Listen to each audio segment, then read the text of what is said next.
దేవుని పరిశుద్ధ నామానికి వందనాలు.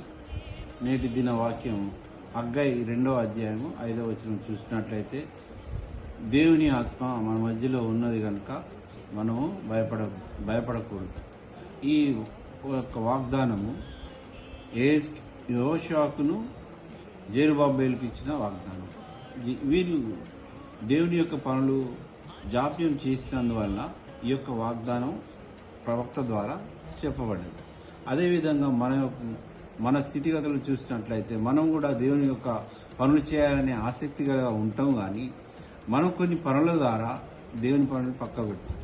అదేవిధంగా మనం దేవుని యొక్క పనులను పూనుకున్నప్పుడు ధైర్యంగా ముందుకు సాగాలి. ఆ యొక్క దేవుని యొక్క ఆత్మ మన మధ్యలో ఉంటుంది కనుక మనం భయపడకుండా మనం పనులు చేసినట్లయితే దేవుని యొక్క ఆశీర్వాదం మెండుగా మన కుటుంబం మీద మన మీద ఉంటుందని తెలుపుతూ ముగిస్తున్నాను.